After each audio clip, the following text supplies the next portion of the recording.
बच्चों इसमें हम लोग यूनिट्स एंड डायमेंशन का एक क्विक रिवीजन करेंगे, सारे फॉर्मूलेस थ्योरी को शॉर्ट वे में कवर करेंगे। उसके बाद नीट के जितने भी PYQs हैं उन सबको कवर करेंगे।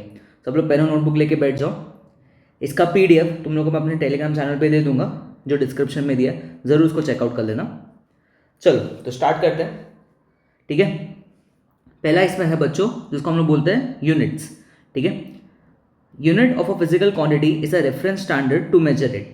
जैसे लेंथ, लाइक अगर तुम लोग को डिस्टेंस मेजर करना है तो डिस्टेंस का यूनिट क्या होता है बच्चों? मीटर। तो ये उसके लिए क्या होगा? उसका यूनिट, ठीक है। अब यहाँ पे कुछ यूनिट्स की प्रॉपर्टीज दी गई है कि ये वेल डिफाइंड होना चाहिए, एक साइज का होना चाहिए कि जिससे तुम लोग उसको मेजर कर सको। फिर उसके बाद इजीली रिप्रोड्यूसिबल होना चाहिए। देन टाइम के साथ बदलना नहीं चाहिए, ये बहुत इंपॉर्टेंट है, टाइम के साथ चेंज नहीं करना चाहिए। फिर फिजिकल कंडीशन लाइक प्रेशर और टेम्परेचर, उसके साथ भी वो चेंज नहीं करना चाहिए, ठीक है। और प्रॉपर साइज का, ये नहीं ऐसा कोई यूनिट नहीं जिसको तुम लोग मेजर ही ना कर सको, it should be measurable. Then उसके बाद हम लोग बात करेंगे फंडामेंटल यूनिट्स की। फंडामेंटल यूनिट्स में क्या क्या आएगा? Unit of mass kilogram, length के लिए क्या यूज़ करेंगे हम लोग? मीटर्स, यहाँ पे उनके बारे में दिया गया। देन यूनिट ऑफ टाइम क्या होगा बच्चों? Seconds. Then unit of temperature क्या होगा? Kelvin. Then unit of current क्या होगा? एम्पियर। ल्यूमिनस इंटेंसिटी उसको हम लोग क्या बोलते हैं बच्चों? कैंडेला। क्या बोलते हैं उसको हम लोग? Candela. Then unit of substance उसको क्या बोलते हैं हम लोग? मोल। क्या बोलते हैं उसको हम लोग? मोल, ठीक है। यही हमारे ये 7 फंडामेंटल क्वांटिटीज है। फंडामेंटल क्वांटिटीज का मतलब क्या होगा कि जिनको मेजर करने के लिए तुम लोगों को और कोई दूसरी क्वांटिटी की रिक्वायरमेंट नहीं होगी, उनको हम लोग क्या बोलते हैं? Fundamental quantities. उनको क्या बोलते हैं बच्चों हम लोग? Fundamental quantities. क्या नाम दे उसको हम लोग? Fundamental quantities, okay. चलो यहाँ पे डिफरेंट टाइप्स ऑफ सिस्टम्स है, CGS है, FPS है और MKS है, और लास्ट है SI। हमारे जितना भी सिलेबस है वो मोस्टली SI सिस्टम पर ही बेस्ड है।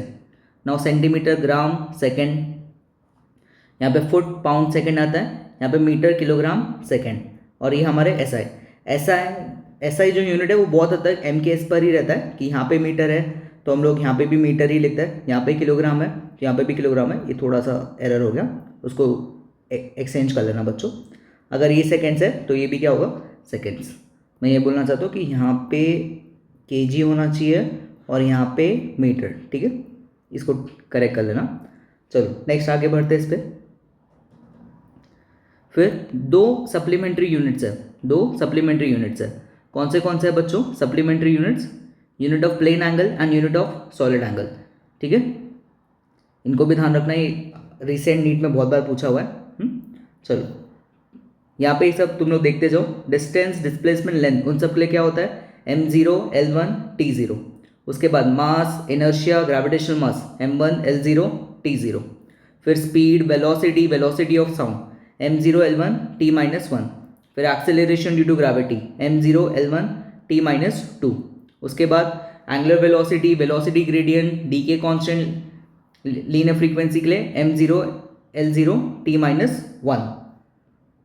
Then wave number, propagation constant, Rydberg constant. जो मैं स्टार मार्क कर रहा हूँ मेक श्योर करो उसको तुम लोग लर्न कर लेना। सारे लर्न करने की जरूरत नहीं है, बट जो स्टार मार्क कर रहा हूँ उसको लर्न कर लो।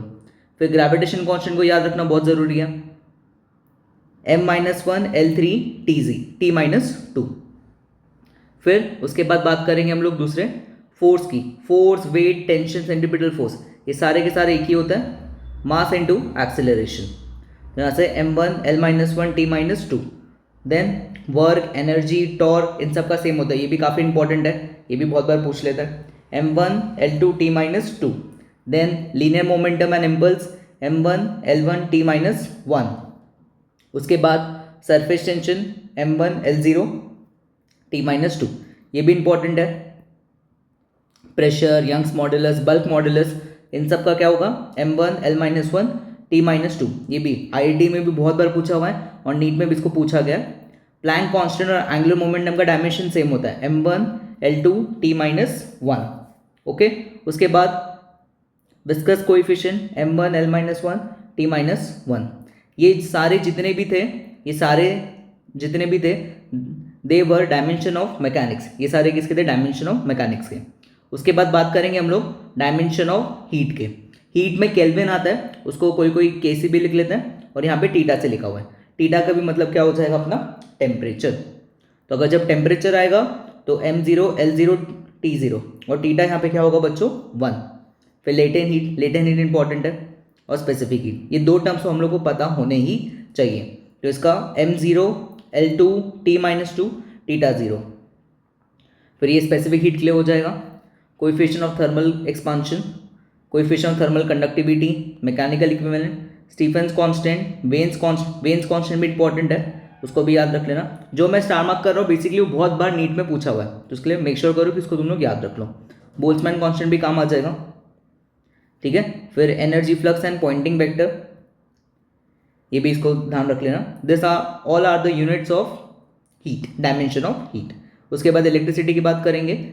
करंट के लिए ए एम्पेयर से डिनोट करते हैं ना, कई कई जगह आईपी लिखा रहता है, तो एम्पेयर के लिए क्या होगा ए की पावर 1।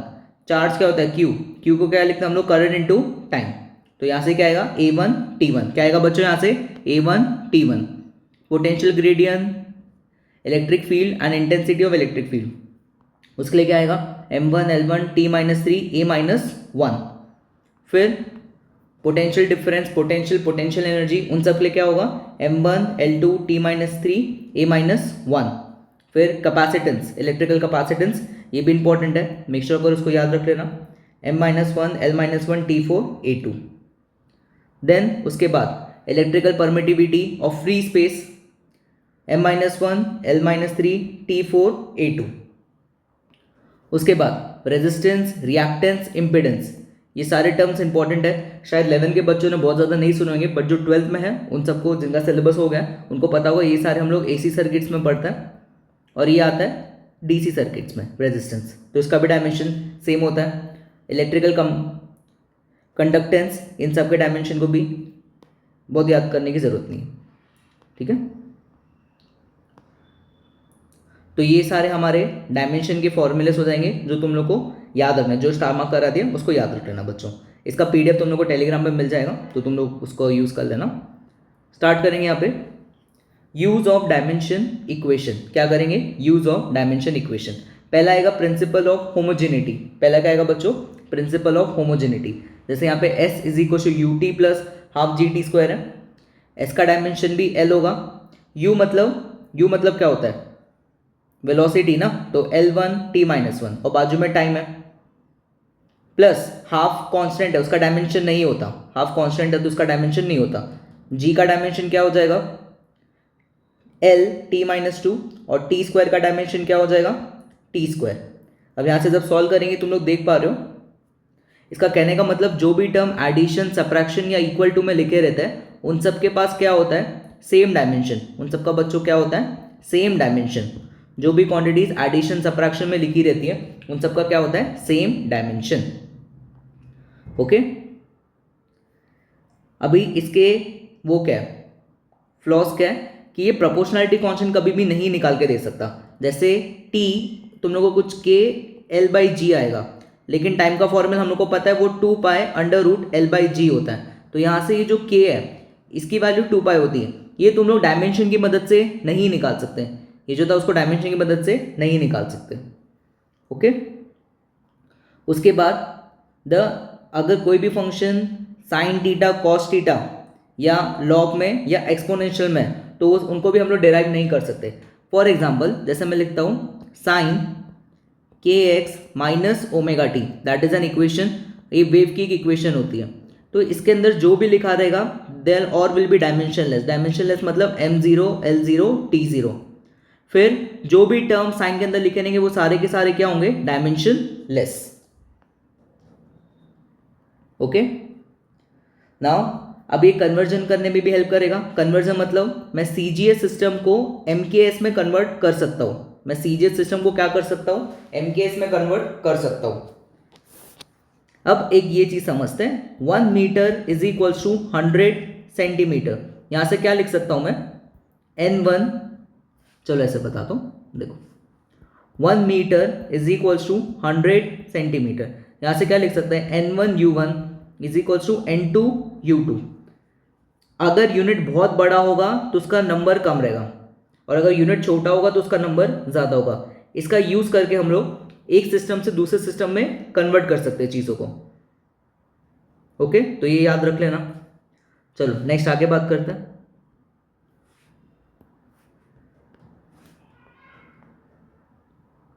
यहाँ पे एक एग्जाम्पल दिया हुआ है, ठीक है, मैं तुम लोग को एक एग्जाम्पल करके दिखाता हूँ। मान लो कि वही time is proportional to L की पावर ए जी की पावर बी, ये तुम लोगों को गिवन रहेगा, हमेशा कोई भी क्वेश्चन करोगे गिवन रहेगा। तो टी को कैसे लिखोगे, T will be K L की पावर ए और जी की पावर बी। तो टाइम का डायमेंशन क्या होगा, M zero L zero T one is equals to K, यहाँ से क्या आएगा M zero L one T zero, और फिर G is the acceleration due to gravity, तो it is M zero L one T minus two, इसको B लिखेंगे। अब तुम लोग को जब पावर कंपेयर करोगे तो यहाँ से पता लगेगा कि पहला इक्वेशन देखो, इसको के इंटू ऐसे करके लिख सकते हैं, एम तो जीरो ही है ना, और एल को ए प्लस बी, ये ए और ये बी ऐड हो जाएगा into T, A into zero is zero और ये कितना आएगा माइनस टू। अब इसको सिर्फ कंपेयर करना है M zero L zero T one से, तो यहाँ से पहला equation A plus B is equal to one और दूसरा one is equal to minus two B, तो बी का वैल्यू क्या आएगा माइनस वन बाई टू आएगा। अगर b का value minus one by two है तो यहां से क्या मिलेगा, a will be one minus B, तो गलत क्या है, सॉरी यहाँ पे इधर ही गलती होगी है, रुको यहाँ पे a प्लस बी जीरो आएगा और minus two B is equal to one. तो अगर b का value minus one by two है बच्चों, तो a का वैल्यू क्या आएगा वन बाई टू। होप करता हूँ सबको ये एग्जाम्पल समझ में आ गया होगा। अगर तुम लोग को ये सब पार्ट आता है तो तुम लोग स्किप करके डायरेक्ट क्वेश्चंस पर आ सकते हो। अभी हम लोग नीट के 2025 वाले क्वेश्चन स्टार्ट करेंगे, तुम लोग भी साथ साथ में सॉल्व करते हो, रिवीजन के लिए बेस्ट चीज़ है। यहाँ पे सरफेस टेंशन दिया हुआ है, मैं बोला सरफेस टेंशन को ध्यान रखना, फिर स्मॉल एरिया, डेंसिटी, रेडियस, ये सब दिया हुआ है, and radius changes from in time T. If the eta speed R of the gas coming off the balloon is depend on this. Okay, तो यहाँ पे जो हमारे पास t है वो टाइम है, तो कुछ ऐसे लिखते हैं। टाइम के लिए क्या लिखेंगे, m zero l zero t one, कुछ k मान लेते हैं। s सरफेस टेंशन का क्या होता है बच्चों, सरफेस टेंशन का m one l zero t minus two होता है, और इसकी पावर को अल्फा लिख लेते हैं। उसके बाद एरिया के लिए क्या लिखेंगे, एरिया के लिए होगा it should be m zero l two t zero, और उसकी पावर क्या लिखेंगे यहाँ पे beta. Then come out density, this density will be m one l minus three t zero, और उसकी पावर है गामा, और लास्ट आएगा हमारे पास रेडियस। तो ये जो रेडियस है इसके लिए क्या लिखेंगे m zero l one T zero, और इसके हम लोग लिखेंगे डेल्टा। ठीक है, तो एक काफ़ी बड़ा लेंदी क्वेश्चन है एज पर नीड, बट ठीक है इसको करते हैं। पहले हम लोग काम करते हैं कि इक्वेशन को फॉर्म करना शुरू करते हैं m के लिए। तो m के लिए इक्वेशन बताओगे तो इट विल बी अल्फा, सुनो देखना ढंग से, it is alpha plus zero plus gamma plus delta is equal to zero. तो यहाँ से अल्फा क्या आ गया माइनस गामा, यहाँ से बच्चों अल्फा क्या आ गया माइनस गामा। क्या दिख रहा है सब लोग ये वाला, ठीक है। अब मेरे को कोई ऐसा ऑप्शन बता दो जिसमें अल्फा माइनस गामा के इक्वल है। चलो एक बार उसको चेक करते हैं। यहाँ पे अगर तुम लोग देखोगे इधर वन बाई टू है और इधर वन है, तो मतलब ये तो नहीं होगा। दूसरा चेक करते हैं, यहाँ पे माइनस वन बाई टू है और यहाँ पे भी माइनस वन बाई टू है, ये तो नहीं होगा। फिर इसके बाद चेक करेंगे, यहाँ पे alpha minus A by two है और ये वन बाई टू, मतलब ये ऑप्शन हमारा सही हो जाएगा। ठीक है, देखो नीट के हिसाब से सॉल्व करवा रहा हूँ, पूरा सॉल्व करने की जरूरत नहीं है। अगर तुम लोग इस वे से जाओगे तो आंसर्स फटाफट आ जाएंगे। चाहिए तो पूरा भी सॉल्व करके देख लो, सेम आंसर आ जाएगा।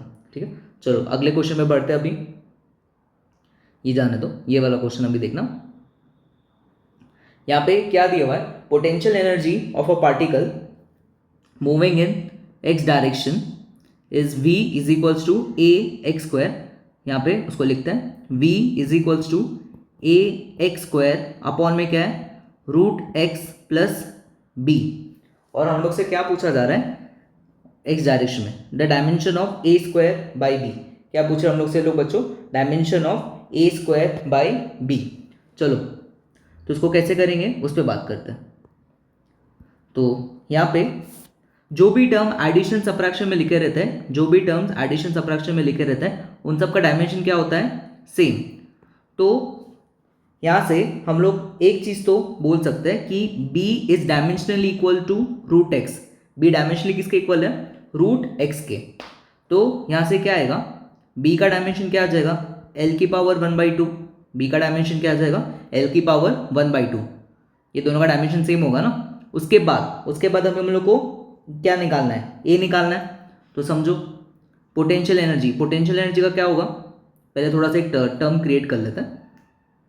देखो v will be equals to, अब मैं सिर्फ डायमेंशन वाला पार्ट लिख रहा हूँ, ए एक्स स्क्वायर अपॉन में ये दोनों रूट एक्स ही होंगे ना। अरे ये तुम लोग b को लिखो रूट एक्स को लिखो, मैं सिर्फ डायमेंशन वाला पार्ट लिख रहा हूँ। तो यहाँ से v क्या आएगा a, और इधर क्या बचेगा, ये 2 माइनस 1/2 होगा। तो v यहाँ से a और x की पावर कितना होगा 3/2। डायमेंशन की मैं बात करूँ, सिर्फ डायमेंशन लिख के पढ़े और कुछ नहीं। अब इसका डायमेंशन क्या होगा, m1 l2 t माइनस 2, और x तो लेंथ होता है, l की पावर कितना होगा 3/2। तो यहाँ से a क्या मिलेगा तुम लोग को, a मिलेगा m1, l क्या मिलेगा इधर जाके, l विल बी 2 माइनस 3/2, कितना आएगा ये 1/2। ये कितना आएगा 1/2, और t कितना आएगा -2। तो यहाँ से अगर हम लोग चेक करेंगे तो हम लोग को b मिल चुका है और हम लोग को a मिल चुका है। यहाँ से b मिल चुका है और क्या मिल चुका है a। तो उसको और फर्दर सॉल्व करेंगे तो क्या आएगा, और हम लोग से पूछ क्या रहे लोग, क्या पूछ रहे बच्चों, what they are asking A square by B. क्या पूछ रहे हैं, ए स्क्वायर बाई बी। तो ए स्क्वायर बाय बी जो होगा, पहले a का स्क्वायर करेंगे तो m2 l t minus 4 upon में b का पावर क्या है 1/2। तो फाइनल आंसर यहाँ से क्या आएगा m2 l की पावर 1/2 और t की power -4। This will be the final answer. तो ऑप्शन चेक करते हैं, इसमें अपना ऑप्शन नंबर 3 करेक्ट हो जाएगा। एक बार चेक कर लो, कोई भी डाउट है तो पूछ लो, ठीक है। यहाँ पे तुम लोग देख सकते हो ये डायरेक्शन, ये सारी चीज़ें मैंने बता दी है, ये दोनों का डायमेंशन, और उसके बाद ए का भी चेक कर सकते हो और फिर इसको सॉल्व करके आंसर निकाल लिया, ठीक है। नेक्स्ट क्वेश्चन पे बढ़ते हैं। ये नीट 2024 का पूछा हुआ है, क्या दिया हुआ है इसमें, the quantity which have same dimension as those of solid angles are stress angle, strain, arc, angular speed, stress angle and strain, ठीक है। तो एक एक करके बात करते हैं। स्ट्रेस तो अपना क्या होता है, फोर्स अपॉन एरिया होता है। स्ट्रेस क्या होता है बच्चों, फोर्स अपॉन एरिया, तो ये तो नहीं मैच करेगा। स्ट्रेन यूनिटलेस होता है बट आर का यूनिट होता है, भाई आर का तो यूनिट होता है। उसके बाद बताओ, एंगुलर स्पीड और स्ट्रेस, एंगुलर स्पीड मतलब क्या हो जाएगा ओमेगा हो जाएगा, और स्ट्रेस एस क्या होगा फोर्स अपॉन ए, तो ये भी मैच नहीं करेगा, ये सारे मैच नहीं करने वाले। अब इस पे बात करते हैं, ये बहुत ज़्यादा इंपॉर्टेंट है, आईएमपी दे रहा हूँ। स्ट्रेन एक डायमेंशन लेस क्वांटिटी है, स्ट्रेन क्या है बच्चों, एक डायमेंशन लेस क्वांटिटी है। और एंगल्स की बात करोगे, एंगल भी एक डायमेंशन लेस क्वांटिटी, ठीक है। एंगल एंड सॉलिड एंगल अकेली ऐसी क्वांटिटी है जिनका यूनिट है, they have unit but no dimension, they have unit but no dimension, उनका यूनिट नहीं होता। तो हमारा सही आंसर क्या होगा, स्ट्रेन एंड एंगल। ओके, सब बच्चों ने फटाफट कर भी लिया होगा, तो इसको ध्यान रख लेना। चलो नेक्स्ट बढ़ते हैं अभी आगे। ये भी नीट 2024 का ही पूछा हुआ है, ठीक है। तो सब लोग बच्चे स्टार्ट में पहले वीडियो पॉज करके खुद से सॉल्व कर लिया करो एंड देन उसमें स्टार्ट करना। तो अभी क्या बोल रहे हैं इस क्वेश्चन में, यहाँ पे बोला जा रहा है f is equals to alpha T square plus beta T act on a particle on time T, the factor which are dimensionless alpha and beta are constant. चलो तो यहाँ से कंपेयर करेंगे, पहले f will be equals to alpha T square, f का dimension क्या होगा m1 l1 t minus 2 is equals to alpha, और इधर क्या होगा टी स्क्वायर। तो यहाँ से अल्फा का डायमेंशन क्या मिलेगा तुम लोग को बच्चों, अल्फा का डायमेंशन बताओ, alpha will be m1 L1 t की पावर -4, यह अल्फ़ा मिल गया। अब बीटा की बात करेंगे, बीटा क्या होगा f/t। जो भी टर्म एडिशन सब्ट्रैक्शन में लिखे रहते हैं उन सब के डायमेंशनली दे आर इक्वल। तो यहाँ से f क्या आएगा m1 L1 t-2 अपॉन में t1, तो यहाँ से क्या मिलेगा m1 L1 t-3, क्या आएगा m1 L1 t-3। और तुम लोग से क्या पूछ रहे हैं, वेर अल्फा एंड बीटा अब the factor which are dimensionless if alpha and beta are constant. तो इसमें हम लोग को वो चेक करना है कि इसमें कौन से टर्म में अल्फा और बीटा क्या है हमारे कांस्टेंट है। अब ये है हमारे पास, तो इनको एक एक करके पुट करते हैं। चलो पहले ऑप्शन में पुट करते हैं। तो क्या दिया हुआ है अल्फा t/बीटा, पहला ऑप्शन क्या दिया है अल्फा t/बीटा। लिखते हैं m1 L1 t-4 और t का डायमेंशन क्या होगा t1 अपॉन में नीचे क्या दिया हुआ है m1 L1 t-3। यहाँ पे चेक करोगे -4 1 -3 और बाकी तो सब सेम ही है ना, तो यहाँ से इसका आंसर क्या आ जाएगा हम लोग को कांस्टेंट। यहाँ चेक कर पा रहे हो ना, तो यहाँ से इसका आंसर क्या आ जाएगा हम लोग को कांस्टेंट। तो ये हमारा करेक्ट आंसर होगा। ठीक है, समझ गया किस तरह करना है। बाकी सब में पुट करोगे तो कोई ना कोई टर्म बच जाएगा, इसमें कोई टर्म नहीं छूट रहा। चलो नेक्स्ट आगे करते हैं। अभी ये है नीट 2023 का क्वेश्चन। ठीक है, इसमें क्या पूछा जा रहा है तुम लोग से, वो देखो कि the mechanical quantities which have dimension of reciprocal of mass. ऐसी क्वांटिटीज बताओ जिनका डायमेंशन रेसिप्रोकल ऑफ मास होता है। ये भी बहुत इंपॉर्टेंट PYQ। अगर टॉर्क की बात करेंगे तो टॉर्क का होता है m1 L2 t-2। Gravitational constant बताओ बच्चों, मैं बोला था याद रखो, बहुत जगह काम आता है। ग्रेविटेशनल कांस्टेंट क्या होगा m-1 L3 t-2। क्या होगा ये m-1 L3 t-2। क्या क्लियर है इतना?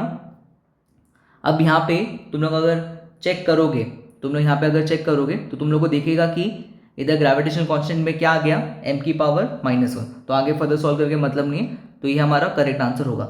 सारे याद रहेंगे तो बहुत बढ़िया बात है। चलो नेक्स्ट करते हैं। अभी the physical quantity which have same dimensional formula as per of pressure.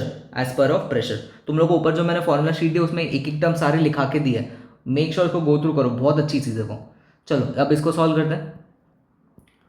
हम लोग को पता है pressure is nothing but force upon area. Pressure हमारे पास क्या होता है बच्चों, फोर्स अपॉन एरिया, तो ये तो होगा नहीं, मोमेंटम भी नहीं होगा। यंग्स मॉड्यूलस की बात करते हैं।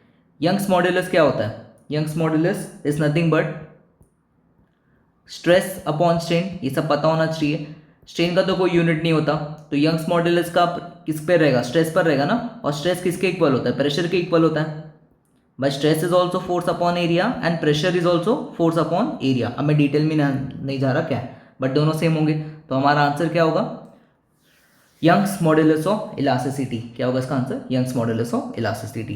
ठीक है, कर लिया होगा सब लोगों ने। चलो नेक्स्ट आगे, ये वाला क्या दिया हुआ है नीट 22 में, देखो phase angle and solid angle have.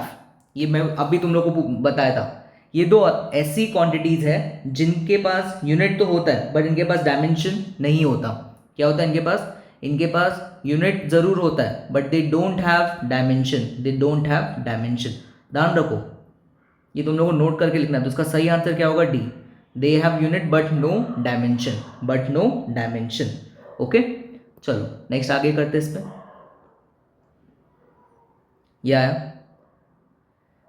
ये 2022 में पूछा हुआ है। अब इसमें अगर हम लोग चेक करेंगे तो क्या दिया हुआ है, ठीक है, इसमें क्या दिया हुआ है उस पर बात करते हैं। डायमेंशन पूछा हुआ है कि ऐसे कौन सी क्वांटिटी जिसका डायमेंशन ये होता है। तो चलो जल्दी बताओ बच्चों क्या होगा इसका आंसर। क्लास जल्दी इसको सॉल्व करके बताओ कि इसका आंसर क्या हो सकता है। इसका आंसर होगा मैग्नेटिक परमेबिलिटी। बच्चों इसका आंसर क्या होगा, मैग्नेटिक परमेबिलिटी। मैग्नेटिक परमेबिलिटी का आंसर होता है m1 L1 t-2 a-2। इसको याद रख लो बेस्ट, प्लीज इसको याद रख लो। और एक और ट्रिक ध्यान रखना जो मैं अभी तुम लोग को डिस्कस कर रहा हूँ। Speed of light v is 1/μ0 ε0। ये स्पीड ऑफ लाइट का फॉर्मूला होता है 1/μ0 ε0। अगर तुम लोगों ने म्यू नॉट को ध्यान रख लिया और वेलोसिटी को ध्यान रख लिया तो आप परमिटिविटी भी निकाल सकते हो। इसको ध्यान रख लेना, इससे ये क्वेश्चन भी भूल गए हो तो हो जाएगा सॉल्व। क्लियर है क्या समझा रहा हूँ? तो ये इसका आंसर आ जाएगा। चलो अब नेक्स्ट करते हैं इसके बाद। ठीक है, ये पार्ट दिया हुआ है हम लोग को सॉल्व करने के लिए। तो क्या बोल रहे हैं इसमें, मैच द कॉलमिंग जैसा है, तो एक एक करके पहले स्टार्ट करते हैं। First, gravitational constant. Gravitational constant का क्या होता है बच्चों? ग्रेविटेशनल कांस्टेंट का जल्दी बताओ, ग्रेविटेशनल कांस्टेंट क्या होता है? ग्रेविटेशनल कांस्टेंट में हमको पता है कि it is m-1 L3 T-2। क्या होता है ये? m-1 -2 T-3। तो ये तो हो जाएगा। तो अगर हम लोग ऑप्शन चेक करेंगे तो ये दो ऑप्शन में सेकंड है और ये ऑप्शन में सेकंड है, मतलब सी तो नहीं होगा। इसको ऑप्शन एलिमिनेशन से करते, ये नहीं होगा। अब ये 3 बाकी है। उसके बाद ग्रेविटेशनल पोटेंशियल एनर्जी। भाई पोटेंशियल एनर्जी तो उसका आंसर ये होना चाहिए ना, एनर्जी मतलब m1L2T-2। क्या होना चाहिए? m1L2T-2। इसका तो यही रहना चाहिए। अगर यही है तो मैं यहाँ से बोल सकता हूँ कि बी का फोर्थ आ जाना चाहिए। बी का फोर्थ मतलब अब इन दोनों में काम बाकी है। यहाँ पे सेकंड और फोर्थ है, यहाँ पे सेकंड और फोर्थ है। ठीक है, अब इसके बाद अगर हम लोग जाएँ तो हम लोग इस पर डिस्कस कर सकते हैं ग्रेविटेशनल इंटेंसिटी पे। ग्रेविटेशनल इंटेंसिटी जी से भी लिख सकते हैं, Gm/r²। इसका फॉर्मूला क्या होता है? Gm/r²। इसको हम लोग स्मॉल जी भी लिख सकते हैं। क्या लिख सकते हैं उसको अभी हम लोग? स्मॉल जी। अगर तुम लोग उसको स्मॉल जी लिखोगे तो स्मॉल जी का डायमेंशन क्या होता है? एक्सेलरेशन ना, दैट इज m1L1T-2। क्या होता है बच्चों? Sorry m0L1T-2। तो कौन सा ऑप्शन आएगा इंटेंसिटी का? थर्ड। कौन सा आएगा? थर्ड। तो डी का क्या आ गया? थर्ड। मुझे याद था कि हाँ ये सारे क्या होते हैं, भले चलो एक नहीं याद तो उससे हम लोग क्वेश्चन इजीली बैठा देंगे। तो ये सारी चीज़ें याद होनी चाहिए, ये सारी चीज़ तुम लोग क्या होनी चाहिए? याद। क्लियर है इतना? ठीक है, चलो नेक्स्ट करते हैं। अभी मज़ा आ रहा है ना सब लोगों को करके? साथ में सब लोग करो यार, ठीक है, और लाइक शेयर और सब्सक्राइब भी करो।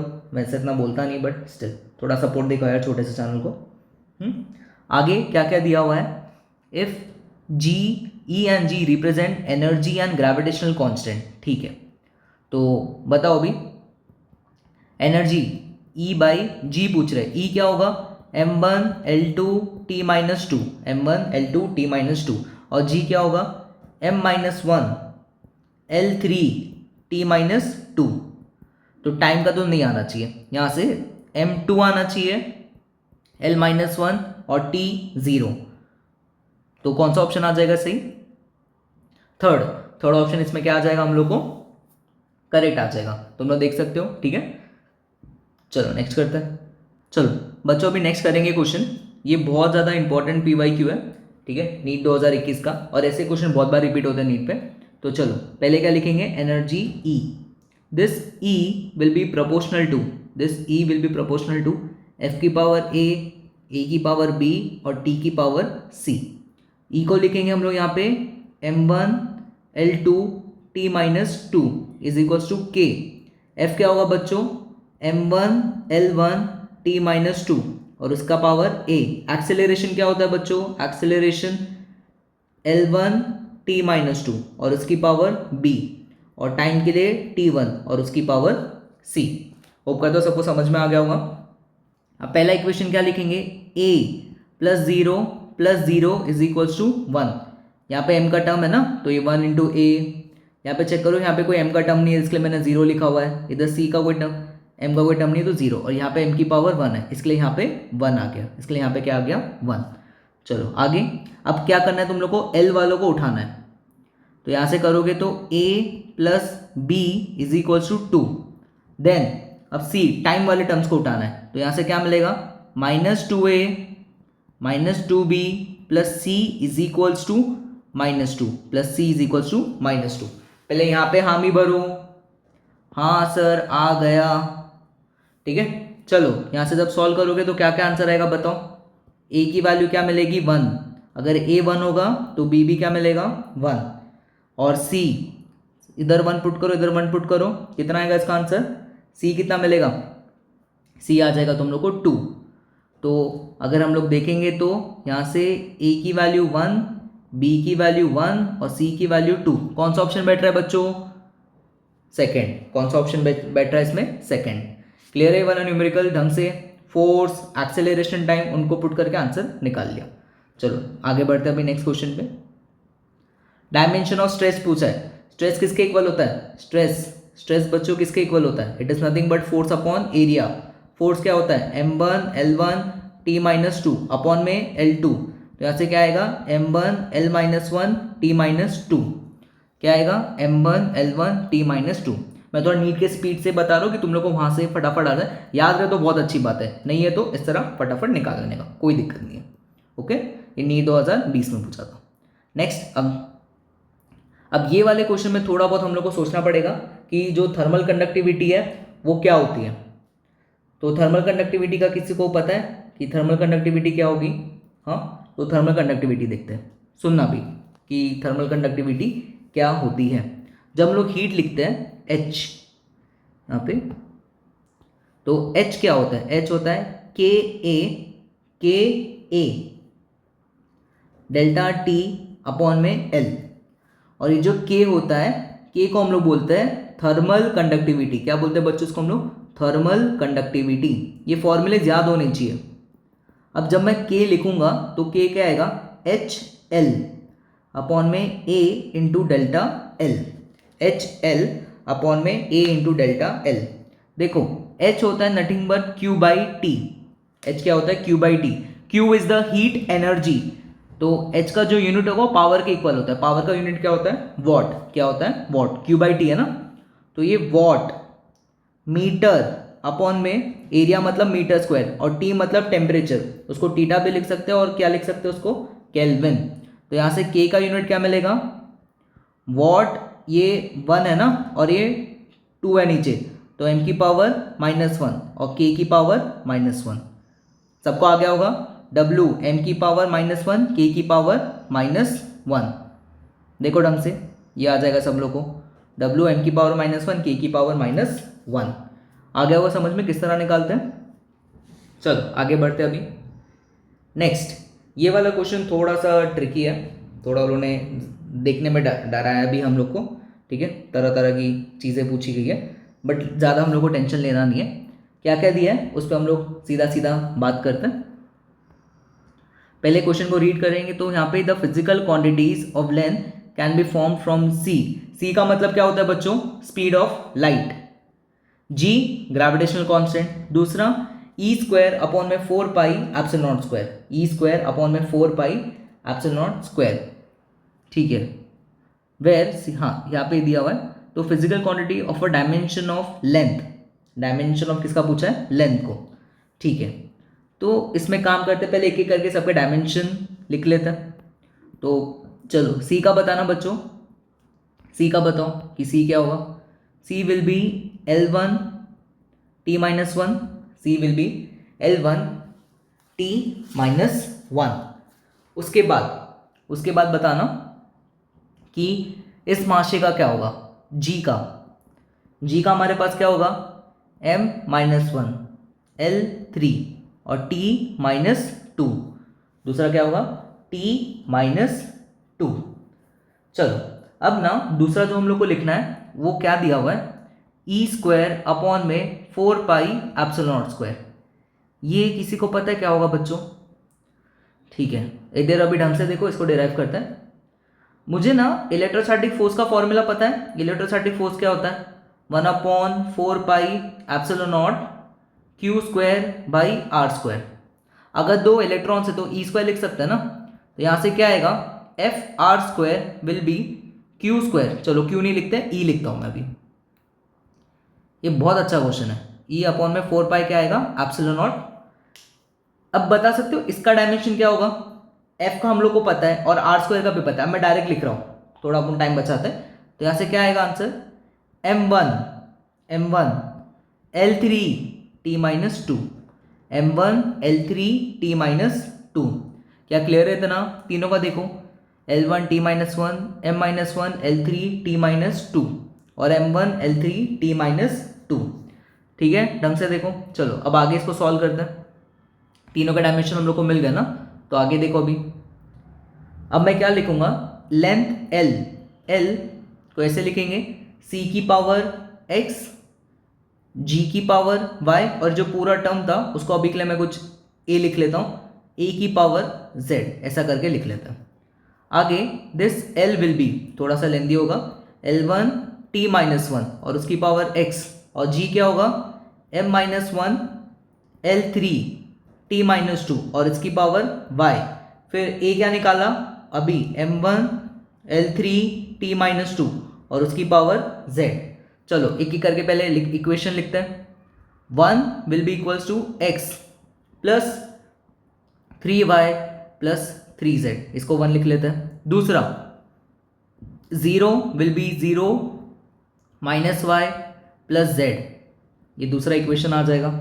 ये हमारे पास क्या आएगा, दूसरा इक्वेशन। और तीसरा लास्ट यहाँ पे भी 0 आएगा, minus x minus 2y minus 2z, यह आएगा इक्वेशन नंबर थर्ड। ये बच्चों क्या आएगा हम लोग को, इक्वेशन नंबर थर्ड। ठीक है, अब तुम लोग चेक करना ढंग से कि अगर मैं इस इक्वेशन का यूज़ करूं, अगर मैं इस इक्वेशन का यूज़ करूं तो वहाँ से मुझे क्या पता चलेगा कि y और z बराबर है, y और z क्या है, इक्वल है। अगर y और z इक्वल है तो ऐसा कौन सा ऑप्शन हम लोग को देखने को मिल रहा है कि y और z इक्वल है। y मतलब क्या होगा, g का, और a मतलब वो पूरे टर्म का। तो ये फर्स्ट ऑप्शन है, मतलब ऑलमोस्ट सारे ऑप्शन में ही ये कंडीशन दी गई है, तो इसको हम लोग इतना यूज़ नहीं कर पाएंगे। तो काम करते हैं, आगे इसको फर्दर सॉल्व करते हैं। तो क्या मिलेगा इस पर बात करते हैं। ठीक है, चलो तो बताओ अभी, y और z तो हमारे लिए क्या हो गए, सेम। अगर y और z सेम हो गए तो अब मैं लिखूंगा ये वाली इक्वेशन पे, x will be minus x, x हम लोग को यहाँ से क्या देखने को मिलेगा, माइनस 4y, एक्स हम लोग को क्या देखने मिलेगा, माइनस 4y। तो चलो अब हम लोग काम करते हैं, फर्स्ट इक्वेशन का यूज़ करते हैं। अगर फर्स्ट इक्वेशन का यूज़ करेंगे तो 1 विल बी एक्स की जगह minus 4y plus 3y plus 3y, clear है इतना। यहाँ से क्या मिलेगा, दिस विल बी, ये क्या आएगा बताओ, ये तो y की वैल्यू यहाँ से आ जाएगी 1/2, y की वैल्यू यहाँ से क्या आएगी, अगर y 1/2 है तो z भी क्या आएगा, 1/2 आएगा। अगर z 1/2 आएगा तो x क्या आएगा, -1, x विल बी, x कितना आ जाएगा यहाँ से, x आ जाएगा 2, x यहाँ से क्या आ जाएगा 2। समझ गए होंगे सब लोग, ठीक है। ये दोनों बराबर थे ना, ये दोनों बराबर थे तो उनको मैंने इस वाली इक्वेशन में पुटअप कर दिया। तो x की जगह लिखा मैंने 4y, फिर 3y तो सेम था, और z की जगह भी क्या लिख दिया, y। इसको सॉल्व करके y मिल गया, फिर z और फिर x। तो अब कंपेयर करते हैं, कहाँ पे तुम लोग को x2 देखने को मिल रहा है, x कहाँ पे 2 देखने को, x minus 1/2, sorry x minus 2, x minus 2 कहाँ पे देखने को मिल रहा है, इधर, एक इधर देखने को मिल रहा है और एक इधर देखने को हम लोग को मिल रहा है, लेकिन यहाँ पे g डिनोमिनेटर में, तो ये तो नहीं होगा। तो यहाँ से अपना ऑप्शन नंबर फर्स्ट आ जाएगा, यहाँ से अपना ऑप्शन नंबर क्या आ जाएगा, फर्स्ट। ओके, क्लियर है ये वाला क्वेश्चन, किस तरह इस पूरे को किया, अच्छा क्वेश्चन था ये। चलो नहीं समझो तो एक बार फिर गो थ्रू करो, धीरे धीरे समझो क्या बोला जा रहा है। नेक्स्ट, ये भी इंपॉर्टेंट है, सारे नीट के अच्छे वाले क्वेश्चन उठाए, तो तुम लोग भी इसको करो, सॉल्व करो। हाँ, अब यहाँ पे क्या क्या बोला गया है उस पर बात करते हैं, क्या क्या दिया हुआ है, और जो PYQ में दिया उन्हीं डायमेंशन को याद करना, Planck constant, speed of light और g, हर जगह g को दिया हुआ है। तो चलो अब इसको स्टार्ट करते हैं। और which of the following combination is the dimension of length, तो दिस वही l is equals to h की पावर a, c की पावर b और g की पावर c। तो यहाँ से क्या आएगा, l will be equals to k, h बताओ, h का डायमेंशन एंगुलर मोमेंटम के इक्वल होता है, तो एंगुलर मोमेंटम का डायमेंशन क्या होगा बच्चों, m1 l2 t माइनस 1 इसकी पावर a, फिर l1 t माइनस 1 इसकी पावर b, फिर m माइनस 1 L3t-2 और उसकी पावर c। क्लियर है इतना? अब यहाँ से करेंगे सॉल्व तो क्या आएगा, a minus C, a minus C is equals to 0। तो a यहाँ से c आ जाएगा, इसको इक्वेशन 1 बोल लेते हैं। दूसरा 2a plus b plus 3c is equals to, ये कितना आ जाएगा, इज इक्वल्स टू 1। ये किसके इक्वल आएगा, 1 के। उसके बाद हम लोग टाइम की बात करते हैं, तो टाइम हम लोग को क्या मिलेगा, minus A minus B minus 2, sorry ये माइनस कितना, ये minus 2c is equals to 0, is equals to 0। तो चलो अब यहाँ से काम करते हैं, जो इक्वेशन नंबर 3 है उसको थोड़ा सा करते हैं। a और c तो बराबर है ना, तो यहाँ से देखो क्या लिखता हूँ मैं, minus A minus B minus 2a is equals to 0, is equals to 0। तो यहाँ से क्या हम लोग बोल सकते हैं कि b is equals to minus 3a। हाँ, b यहाँ से क्या आएगा, माइनस 3a, b यहाँ से क्या आएगा, माइनस 3a। तो थोड़ा बहुत अगर हम लोग ऑप्शन से भी जाए तो भी इसका आंसर दे सकते हैं कि हमेशा जो b है वो a का क्या होगा, 3 टाइम्स। यहाँ पे अगर चेक करते हैं, इधर a की वैल्यू कितनी है बच्चों, a 1/2 है ना, a कितना है, 1/2 है। और इधर c देखो, c की पावर कितनी है, माइनस 3/2 है। इधर अगर तुम लोग को दिख रहा हो तो ये जो c है इसकी पावर कितनी है, माइनस 3/2 है ना। तो क्या ये चीज़ वेरीफाइड हो पा रही है, a और c तो सेम ही थे ना, c हमारे लिए b था, सॉरी, हाँ जो c की, हाँ तो यहाँ से b कितना मिलेगा, क्या b मिल जाएगा माइनस 3/2, b कितना मिलेगा, माइनस 3/2। तो यहाँ से अपना जो फर्स्ट ऑप्शन है वो यहाँ से क्या आ जाएगा, करेक्ट। एक और बार फिर समझो, रुको मैं एक और बार फिर बता दूँ, देखो ढंग से, कि अगर सुनो, जो ये हमारे पास है b is minus 3 times of a, ये a और ये b। चलो पहले वाले ऑप्शन में चेक करोगे तो h की पावर 1/2 है, ठीक है। c इज 1/3/2, तो c यहाँ से क्या आएगा, क्या माइनस 3/2 आएगा, और c है क्या, b है ना। तो अगर a 1/2 है तो b यहाँ से क्या है, माइनस 3 बाई क्या है, 2 है ना। तो ये ऑप्शन क्या हो रहा है हमारे लिए, वेरीफाइड हो रहा है। तो कौन सा ऑप्शन आ जाएगा, फर्स्ट। समझ गया ना, नहीं हुआ तो सारे एक बार सॉल्व करके खुद से देख लो। क्लियर है इतना? चलो नेक्स्ट देखना भी, नेक्स्ट वाले क्वेश्चन में भी वही पूरा डायमेंशन को सॉल्व करना है। बहुत सारे बच्चों को कंटाल आ रहा होगा, बट एक कर लो, तुम्हारे नीट के लिए अगर ऐसे क्वेश्चन आ रहे हैं जो तुम लोग सॉल्व कर सकते हो, ज़्यादा मैटर करता है, ठीक है। तो होप नहीं होना, ये अच्छे वाले क्वेश्चन है, PYQ, प्लीज़ पूरा कंप्लीट करो वीडियो को, ठीक है। चलो, the dimension of critical velocity is following दिया हुआ है। हाँ, उसके बाद क्या क्या दिया हुआ है, ईटा दिया हुआ है, रो दिया हुआ है, are the coefficient of viscosity, density and radius respectively, then X Y Z will be. Okay, तो क्रिटिकल वेलोसिटी मतलब वेलोसिटी हो जाएगा ना।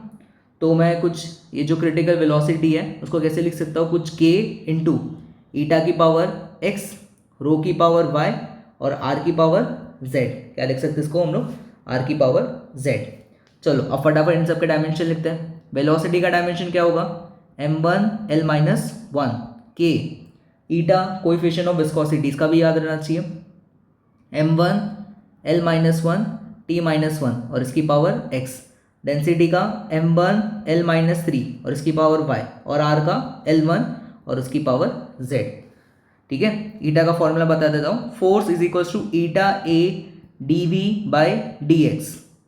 F is the force, eta is the coefficient of viscosity, a is the area, ये change in velocity by distance. इसका use करके तुम लोग ईटा निकाल सकते हो अगर नहीं आता तो।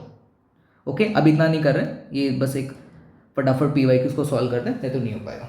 चलो पहले x की बात करते हैं, तो x क्या आएगा, 1 will be equals to x plus Y, 1 will be equals to x plus Y. ये हम लोग को पहला पार्ट देखने को मिलने वाला है कि 1 इज इक्वल्स टू, सॉरी यहाँ पे, अरे इधर मैंने गलती कर दी, यहाँ पे आएगा L की पावर 1 और T की पावर -1। बच्चों यहाँ पे एक पार्ट गलत हो गया कि यहाँ पे L1 आएगा और T की पावर क्या आएगा -1। तो इधर से क्या होगा, पहला equation 0 will be equals to x plus Y. तो x यहाँ से क्या आएगा -y, x यहाँ से क्या आएगा बच्चों -y। तो अगर तुम लोग ऑप्शन से भी जाओगे, अगर ऑप्शन से भी जाओगे तो तुम लोग को यहाँ पे देखने को मिलेगा कि डी ऑप्शन सही जा रहा है, जिसमें x1 है और y -1 है। तो हम लोग इसी को ही सही मान के आगे बढ़ते हैं। एक बार चेक कर लो ये वाला कि सब लोग को ये वाला पार्ट आया कि नहीं। ठीक है, तो अपना इसमें कौन सा ऑप्शन सही हो जाएगा, डी वाला कि x इक्वल्स टू -y, और कोई ऑप्शन मैच नहीं कर रहा।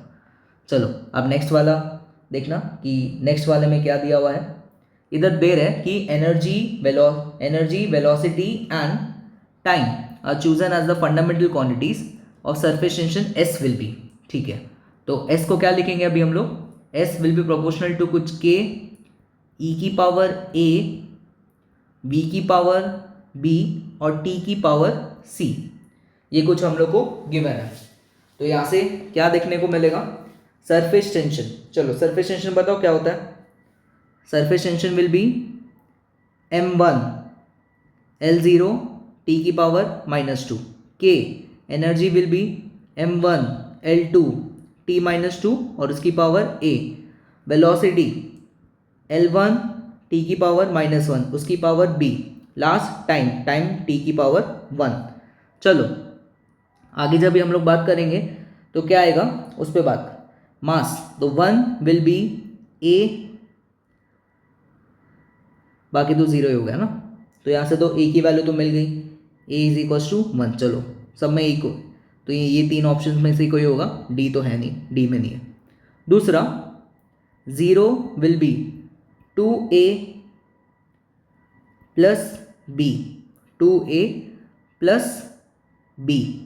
अब यहाँ पे जब तुम लोग चेक करोगे a की तो वैल्यू 1 है, तो b कितना आएगा बच्चों -2। b कितना आएगा -2। यहाँ पे चेक करोगे a और c में से कोई कहानी बन सकती है। लास्ट t कितना है -2, इस -2a -b प्लस c। इसको जब हम लोग सॉल्व करेंगे तो यहाँ से तुम लोग को क्या देखने को मिलेगा कि c is equals to b और that is equals to -2, that is equals to -2। तो कौन सा ऑप्शन अपना सही बैठ जाएगा, c। कौन सा ऑप्शन सही बैठेगा, c। ठीक है, अच्छे से सॉल्व करके दिखा दिया। चलो नेक्स्ट करते हैं। अभी नेक्स्ट वाले में क्या पूछा जा रहा है, ये 2013 का पूछा हुआ है, कर्नाटका का। तो क्या बोल रहे लोग, the pair of quantities which have same dimension. चलो जल्दी जल्दी बताओ कि कौन सी क्वांटिटीज का जो डायमेंशन है वो क्या होता है बच्चों, सेम। अब यहाँ पे अगर हम लोग चेक करेंगे तो पहला ऑप्शन है इम्पल्स और जो दूसरा ऑप्शन दिया हुआ है वो क्या दिया हुआ है, सरफेस टेंशन। मेरे हिसाब से उनका नहीं होता, वर्क और इसका नहीं होता, लेकिन वर्क और टॉर्क का जो डायमेंशन है वो क्या होता है, सेम। क्या होता है उनका डायमेंशन, सेम। तो स्ट्रेट अपना ये सही आ जाएगा, that is m1 L2 t -2, m1 L2 t -2। Impulse का डायमेंशन किसके इक्वल होता है, मोमेंटम के। Momentum is m0 L1 t -1 और surface tension is m1 L0 t -2, तो उसको नहीं लेंगे। वर्क और एंगुलर मोमेंटम भी सेम नहीं होते, वर्क और टॉर्क का डायमेंशन क्या होता है, सेम। यंग्स मॉडुलस का किसके इक्वल होता है डायमेंशन, प्रेशर के। तो मॉडुलस और एनर्जी का भी नहीं बैठेगा। ठीक है, चलो नेक्स्ट करते हैं इसमें आगे। ये हम लोग को पूछा हुआ है नीट मेंस 2012 में, तो एक बार इसको भी चेक करते हैं कि ये क्या दिया हुआ है।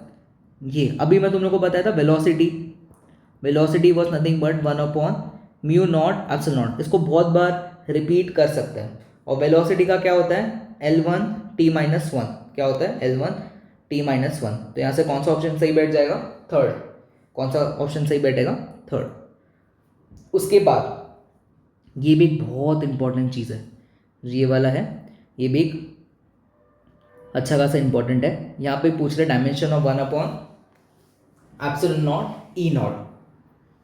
तो यहाँ पे अगर हम लोग इसको देखेंगे तो यहाँ पे इसको हम लोग बोलते हैं नाम एनर्जी डेंसिटी। इसको हम लोग क्या बोलते हैं बच्चों, एनर्जी डेंसिटी। ध्यान रखना, that is 1/ε0 E0। E square. Energy density होता है एनर्जी अपॉन में वॉल्यूम। क्या होता है ये? एनर्जी अपॉन में वॉल्यूम। तो ये जो एनर्जी है उसका डायमेंशन क्या होगा? m1 l2 t-2 और वॉल्यूम के लिए क्या होगा? l3। क्या होगा? l3। तो यहाँ से क्या आंसर आएगा? m1 l-1 t-2। क्या आएगा इसका आंसर? m1 l-1 t-2। तो जब हम लोग इनको वैल्यूज को पुट करेंगे तो कौन सा ऑप्शन बैठना चाहिए सही? मेरे हिसाब से ऑप्शन नंबर सेकंड सही हो जाना चाहिए। सबको समझ गया ना? कभी भी अगर ये टर्म लिखा है ये और दूसरा half B square by mu naught, ये दोनों एक ही होता है। ये इलेक्ट्रोमैग्नेटिक वेव्स में पढ़ाते हैं, ध्यान रखना बहुत ज़रूरी है, आगे भी कभी पूछ सकते हैं। और ध्यान दो एक और चीज़, एक और प्लस पॉइंट, भाई यही प्रेशर होता है, यही प्रेशर होता है। एनर्जी डेंसिटी का मतलब भी क्या होता है? प्रेशर, वो भी क्या होता है? सेम। चलो नेक्स्ट बढ़ते हैं अभी आगे वाले पे। ये नीट 2008 की स्क्रीनिंग में पूछा था कि विच of the following 5 physical parameters have same dimension. तो जल्दी जल्दी सब लोग इसका आंसर बताओ कि इसका सही आंसर क्या होगा। क्लास बोलो। पहला क्या दिया हुआ है? Energy density. एनर्जी डेंसिटी का तो नहीं सही होगा। एनर्जी डेंसिटी अगर देखेंगे तो किसके इक्वल होता है? क्या प्रेशर के इक्वल होता है? और तुम लोग को बताया था प्रेशर का किसके इक्वल होता है? यंग्स मॉडुलस के। इसके लिए ये वाला क्वेश्चन लिया मैंने, बहुत अच्छा है। रिफ्रैक्टिव इंडेक्स डायमेंशन लेस होता है, रिफ्रैक्टिव इंडेक्स डायमेंशन लेस होता है, तो उसका भी करेक्ट नहीं बैठने वाला। ठीक है, उसके बाद क्या दिया हुआ है?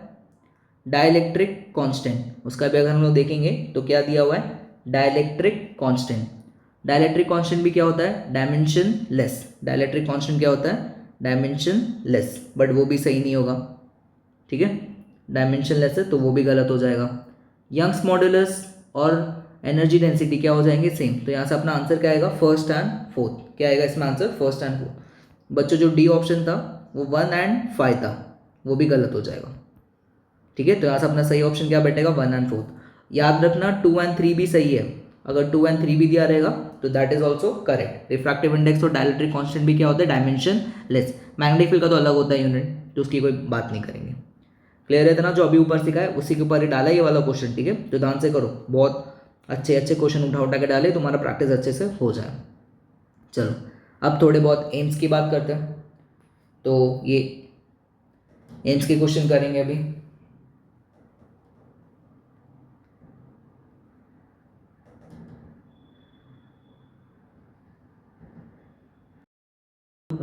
ये एम्स के BYQ वाला पार्ट देखते हैं। ठीक है, यहाँ पे क्या पूछा हुआ है? What is the dimension of luminous flux. चलो आपको ये बताएगा कि ल्यूमिनस फ्लक्स का डायमेंशन क्या होने वाला है बच्चों। हाँ, ल्यूमिनस फ्लक्स का डायमेंशन, सो इसका जो डायमेंशन होगा that will be m1 l2 t-3। इसको याद रख लेना, ल्यूमिनस फ्लक्स का dimension that will be m1 l2 t-3। Basically ये पावर की इक्वल होता है luminous flux. It is m1 l2 t-3। चलो अब नेक्स्ट वाला देखते हैं क्या दिया हुआ है। ये अगर याद हो तो ये हम लोगों ने अभी स्टार्टिंग में क्या था? The only mechanical quantity which have a negative dimension of mass. G का क्या होता है डायमेंशन? बताओ जल्दी। It is m-1 l3 t-2। क्या होता है बच्चों? सेम क्वेश्चन अभी करा था मैंने।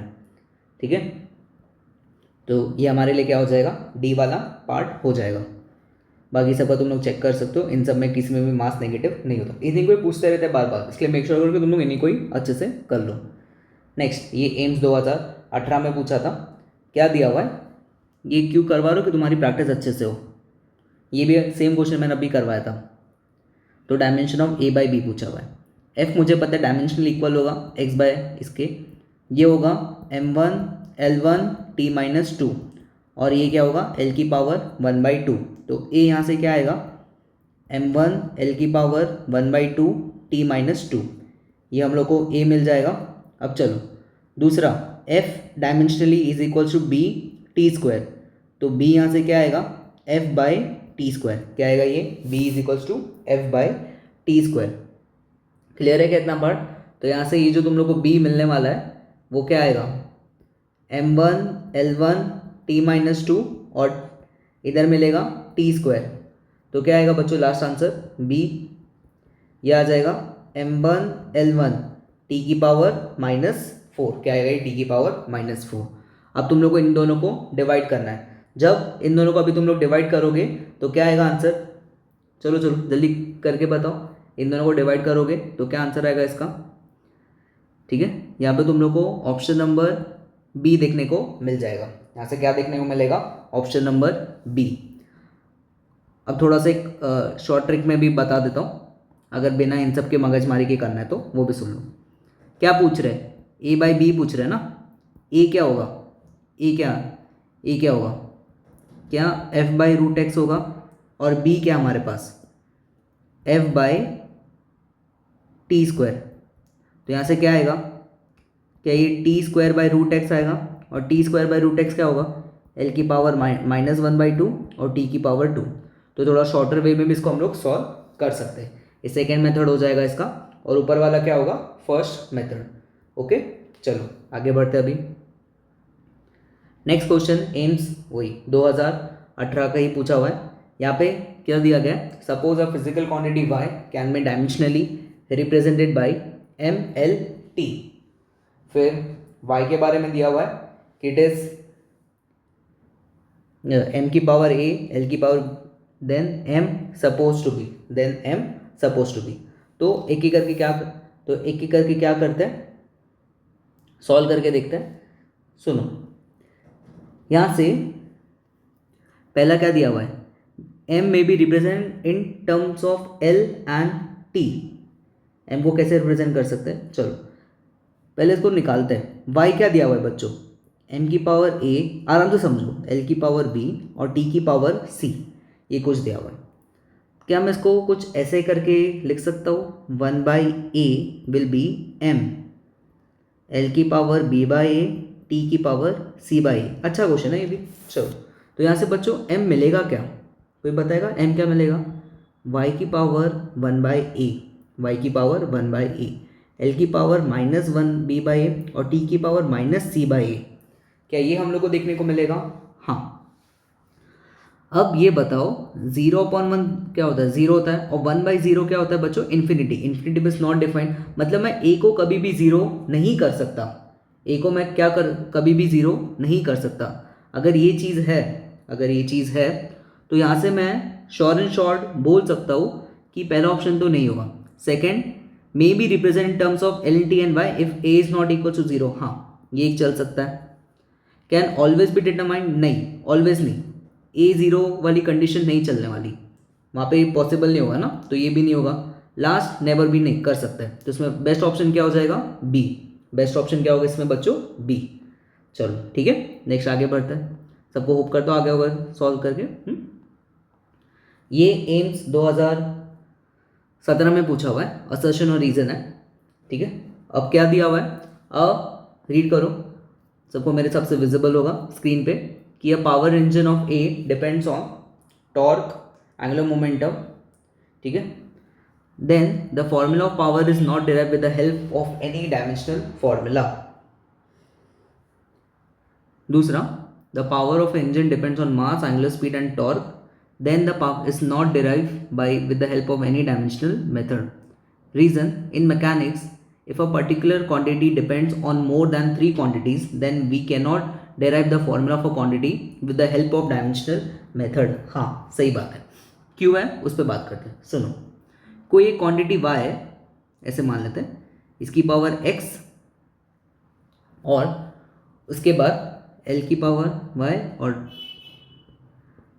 ये कुछ होगा, मतलब मैं उन्हीं क्वांटिटीज़ को निकाल सकता हूँ जो बेसिकली सिर्फ 3 ही टर्म्स पे क्या करे, डिपेंड करे, जो सिर्फ क्या करे 3 ही टर्म्स में डिपेंड करे।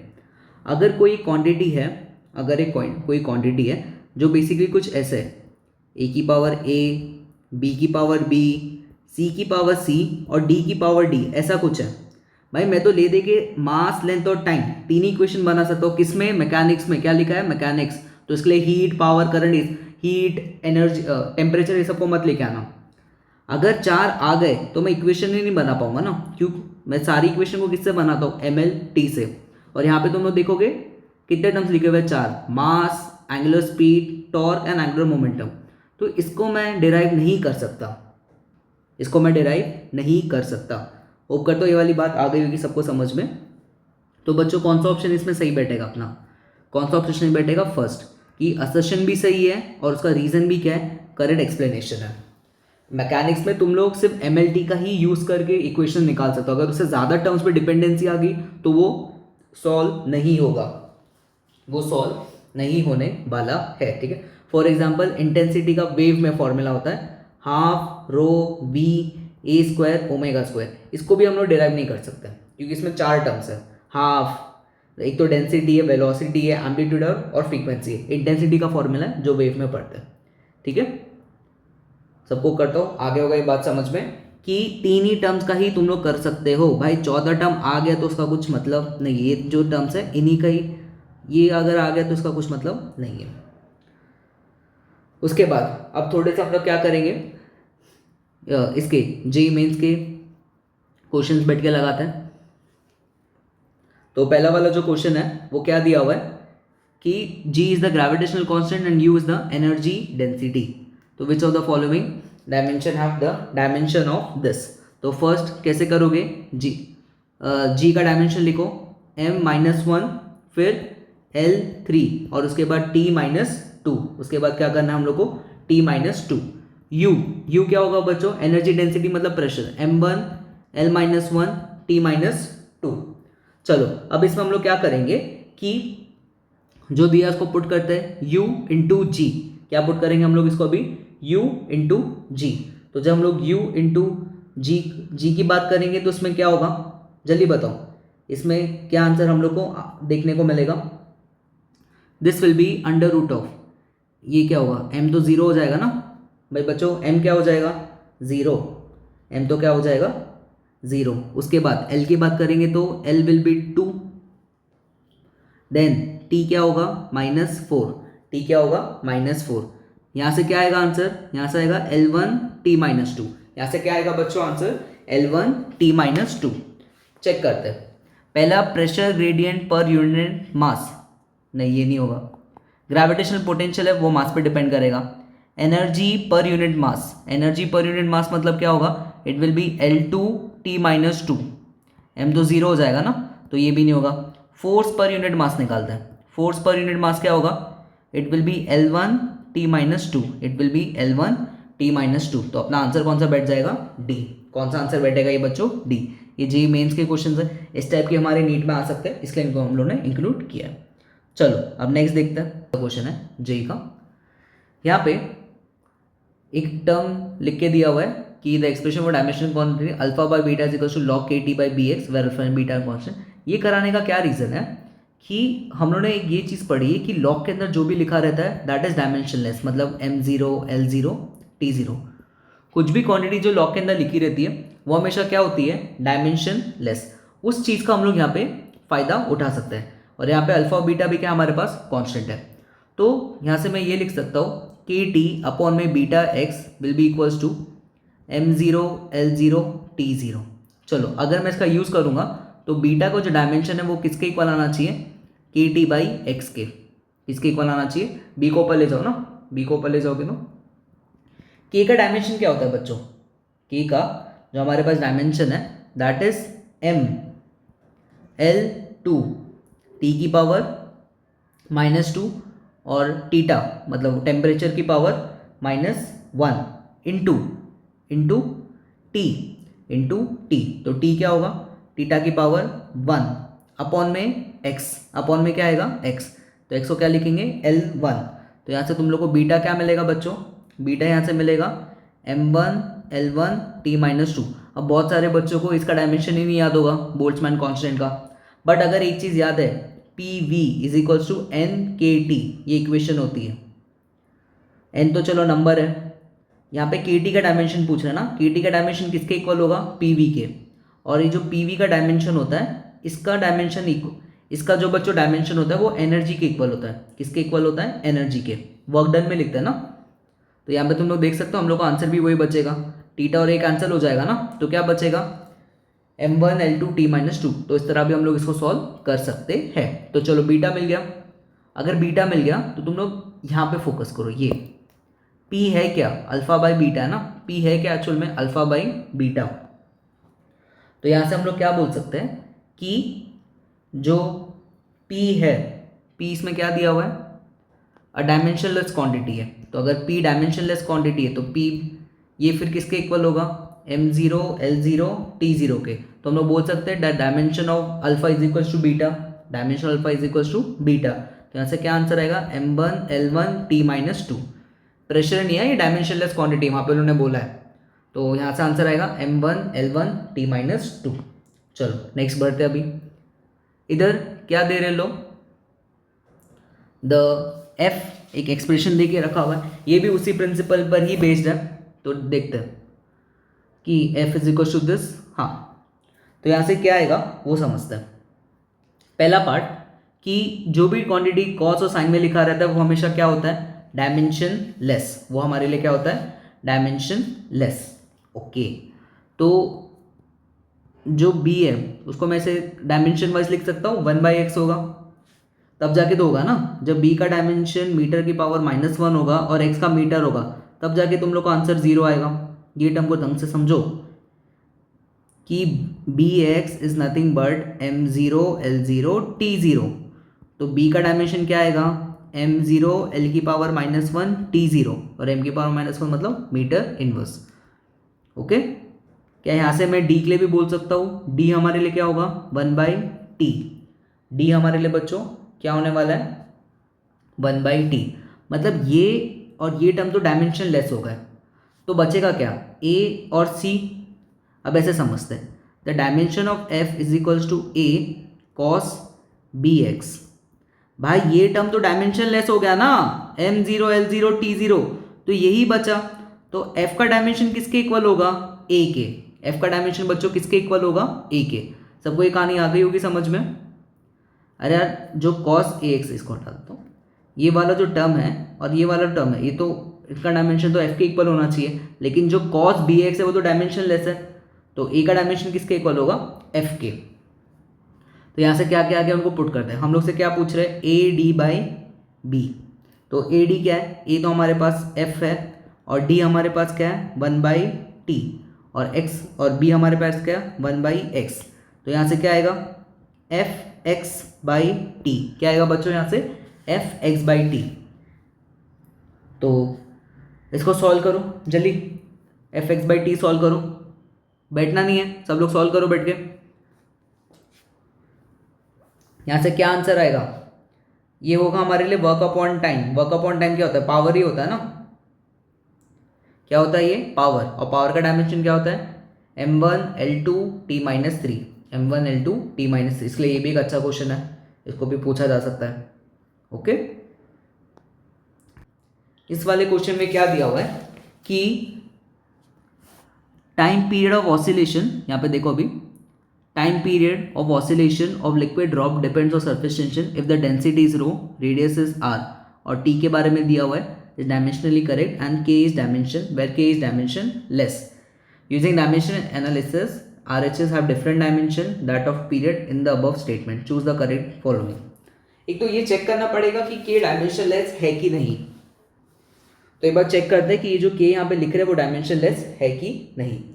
तो जब हम लोग ये पार्ट को चेक करेंगे तो बताओ अभी k क्या मिलेगा, k क्या होगा t s की पावर 3/4 अपॉन में रो की पावर 1/2 और r की पावर 3/2। क्या समझे, जल्दी देखो। तो यहाँ से क्या होगा, जो t है, t is the time period, तो ये तो 1 होगा। s की पावर 3/4, s क्या होता है, सरफेस टेंशन होता है, ठीक है। तो यहाँ से क्या आएगा m की पावर 3/4 और t की पावर -3/2। यार s क्या होता है, s क्या होता है m1 l0 t की पावर -2, और यहाँ पे पावर 3/4 है ना। Rho density is mass upon volume, तो यहाँ से आएगा ये m की पावर 1/2 l की पावर -3/2, और r मतलब रेडियस है तो उसका भी क्या आएगा l की पावर 3/2। चलो यहाँ से अगर हम लोग देखेंगे तो ये और ये पार्ट तो क्या हो जाएगा अपना कैंसिल हो जाएगा। इधर से क्या मिलेगा, यहाँ पे जब हम लोग सॉल्व करेंगे तो ये m की पावर 1/4 होगा और t की पावर होगा -1/2। तुम लोग देख पा रहे हो कि का एक डायमेंशन आ गया। यहाँ पे जो लिखा हुआ है ये गलत है, k डायमेंशन लेस है ही नहीं। अगर k डायमेंशन लेस नहीं है तो a इज़ फॉल्स। अगर k डायमेंशन लेस नहीं है तो मतलब बच्चों a क्या है, फॉल्स है।